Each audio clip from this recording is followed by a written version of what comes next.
গরিমার সাথে সব সম্পর্ক শেষ করে রোশনাইয়ের কাছে ফিরছে আরণ্যক। সম্পূর্ণ জানতে ভিডিওটিতে একটি লাইক করে দেখতে থাকো। গল্পের শুরুতেই আমরা দেখতে পারি যে রোশনাইয়ের তো বড়সড় একটা টিউমার হয়েছে। রোশনাইয়ের অপারেশনটা করতে হবে, কিন্তু রোশনাইয়ের অপারেশনটা করতে অনেকটাই বেশি সময় লাগবে। আর রোশনাইয়ের অবস্থা এখন অনেক বেশি ক্রিটিক্যাল। এই অবস্থাতে রোশনাই চাইছিল যদি একবার আরণ্যক আসতো তাহলে হয়তো আরণ্যককে দেখতো, কিন্তু আরণ্যকের কাছে খবর পাঠাবে কে? তাই আদিত্যজিকে বলেছিল আরণ্যক স্যারের কাছে একবার হলেও খবরটা পৌঁছে দিতে। আরণ্যকের কাছে তো আদিত্য ফোন করেছে আর বলে দেয় রোশনাইয়ের অবস্থা কিন্তু সত্যি খুব ক্রিটিক্যাল। টিউমারটা এমন জায়গায় হয়েছে অপারেশন করতে গেলে অনেক রিস্ক হতে পারে। এবার তুমি দেখো তুমি কি করবে। আমার মনে হলো তোমাকে এই বিষয়টা বলাটা খুব জরুরি, তাই তোমাকে বললাম। এবারে তোমার সিদ্ধান্ত। আর ঠিক সেই মুহূর্তেই তখনই শুনে তো খুব খারাপ লাগে আরণ্যকের। ভাবতেই পারে না যে রোশনাইয়ের এত বড় একটা বিপদ হয়েছে। রোশনাই তো ভেবেছিল সে প্রেগনেন্ট, আসলে আরেকজন ডাক্তার রোশনাইকে ঠিক এমনটাই বলেছিল, কিন্তু না, রোশনাইয়ের এমন জায়গায় একটা টিউমার হয়েছে যেটা খুবই ক্রিটিক্যাল অবস্থাতেই রয়েছে। তার মধ্যেই ফোনটা কেটে দেয় আরণ্যক। আর গরিমা জিজ্ঞেস করে কে ফোন করেছিল, কি হয়েছে।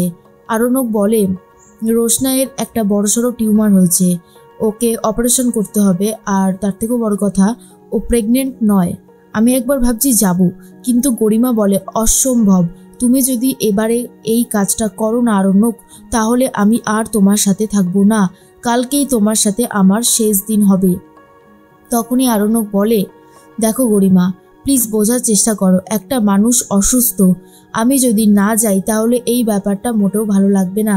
কেন বুঝতে পারছো না? কিন্তু গরিমা এটা বুঝতে চায় না আর বলে আমি তোমাকে কোনোভাবেই আর ছাড়তে পারবো না, অনেক হয়েছে। কেন তুমি বারবার এরকম ভাবে যাবে?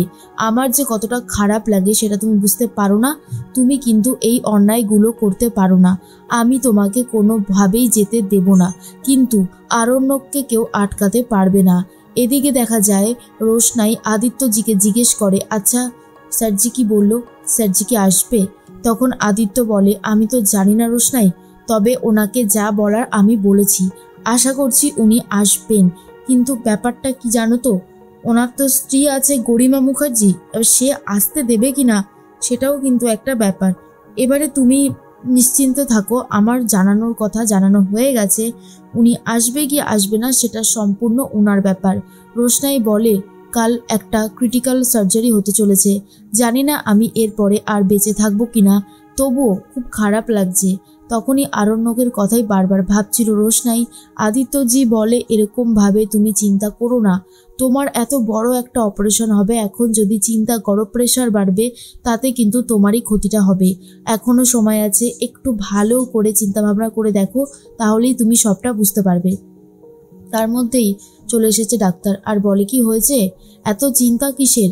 তখন আদিত্যজি বলে আর বলবেন না ম্যাডাম, দেখুন না এত চিন্তা করছে, কি আর বলবো। আমি ওকে সাহস দিচ্ছি, আপনারাও প্লিজ একটু সাহস দেন।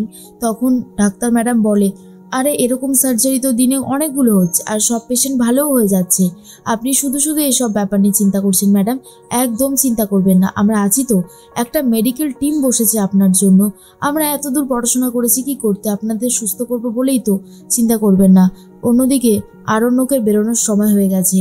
তখনই বাড়ির প্রত্যেকে, বিশেষ করে তনুশ্রী, বাবলু, জাহ্নবী, রাজা, গরিমা সবাই আটকে দেয় আর বলে কোথায় যাচ্ছ তুমি বাদশা? বাদশা বলে আজকে রোশনাইয়ের একটা ক্রিটিক্যাল সার্জারি হবে, আমাকে এক্ষুনি মুম্বাইতে যেতে হবে। কিন্তু তনুশ্রী কোনোভাবেই যেতে দিতে চায় না আর বলে ওই মেয়েটার সার্জারি হচ্ছে, তুমি কেন যাবে? তুমি কোনোভাবেই যাবে না। ছোটু তখন বলে এরকম ভাবে কেন বলছো মেজো বৌদি? আর তার থেকেও বড় কথা, একটা মানুষ অসুস্থ, তো সে যদি দেখতে যেতে চায় তো অসুবিধার কি আছে? না না, এটা কিন্তু তোমার ভুল হচ্ছে।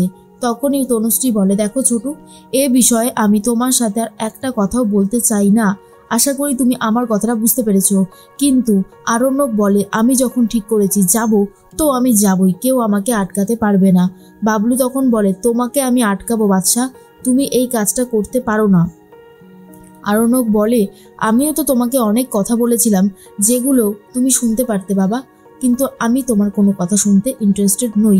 আমি যখন ঠিক করেছি যাব তো আমি যাবই। এরপরেই বড়মা তখন বলে যেতে দাও ওকে, ওর অবস্থাটা তোমরা বুঝতে পারছো?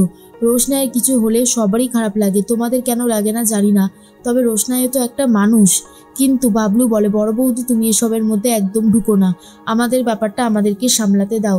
তখনই আরণ্যক বলে, আমি এক্ষুনি বেরোবো। গরিমা বলে, তুমি যাও, আমি কিন্তু তোমার বিরুদ্ধে যথাযথ স্টেপ নেব। তখনই আরণ্যক বলে, কি করবে তুমি? তোমার যা ইচ্ছা তুমি করতে পারো। আমি কি রোশনাইয়ের সাথে ঘর সংসার করতে যাচ্ছি? আমি যাচ্ছি ওর খেয়াল রাখতে, ওকে দেখতে। তোমার যা মনে হয় তুমি করতে পারো, তাতে আমার কিছু যায় আসে না, তবে আজ তুমি আর আমাকে আটকাতে পারবে না। এর মধ্যে আরণ্যক তো বেরিয়ে পড়ছে রোশনাইকে দেখতে যাবে বলে, আর গরিমার সাথে সমস্ত সম্পর্ক শেষ করে যায়।